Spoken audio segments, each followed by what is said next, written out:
मित्रांनो, आज आपण रात्र आणि अनामिक हाक ही कथा बघणार आहोत.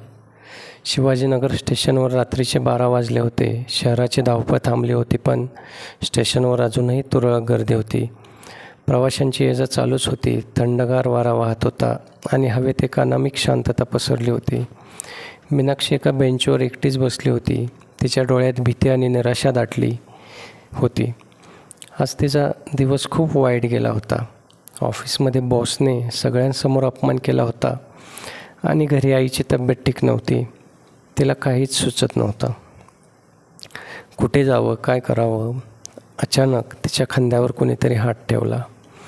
तिने दचकून मागे वळून पाहिलं.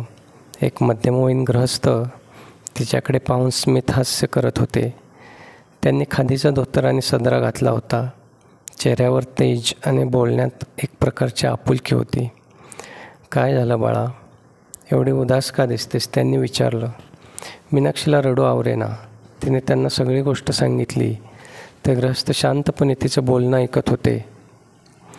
बघ बाळा, आयुष्यात सुखदुःख तर येतच राहतात, पण आपण खचून जायचं नसतं. अडचणींवर मात करायची असते. ते म्हणाले, तुझ्या आईची तब्येत लवकरच ठीक होईल आणि ऑफिसमधील समस्याही दूर होईल. फक्त धीर धर. त्यांच्या बोलण्याने मीनाक्षीला थोडं बरं वाटलं. अनोळखी असूनही ते तिला किती धीर देत होते. तिने त्यांना त्यांचे नाव विचारले. माझं नाव, मला लोक काका म्हणतात. ते हसून म्हणाले, तू घरी जा, आईची काळजी घे आणि स्वतःचीही. मीनाक्षीने त्यांना धन्यवाद दिले आणि ती उठून उभी राहिली. स्टेशन बाहेर पडताना तिने मागे वळून पाहिलं, पण काका तिथे नव्हते. ती थोडी गोंधळली. इतक्यात ते कुठे गायब झाले. दुसऱ्या दिवशी मीनाक्षी ऑफिसला गेली. बॉसने तिची माफी मागितली आणि आईची तब्येतही सुधारली. तिला खूप आनंद झाला. संध्याकाळी ती पुन्हा शिवाजीनगर स्टेशनवर आली. तिला त्या काकांना भेटायचं होतं. त्यांचे आभार मानायचे होते. तिने स्टेशनवर त्यांना खूप शोधलं, पण ते कुठेच दिसले नाहीत. एका चहाच्या टपरीवाल्याला तिने त्या खादीच्या कपड्यातल्या काकांबद्दल विचारलं. तो माणूस हसला आणि म्हणाला, बाईसाहेब, तुम्ही कोणाला शोधताय? इथे तर कोणी खादी धोतरवाला कधी येतच नाही. मीनाक्षीला आश्चर्य वाटलं. मग काल रात्री तिने भेटलेले ते गृहस्थ कोण होते? तिला काही कळेना.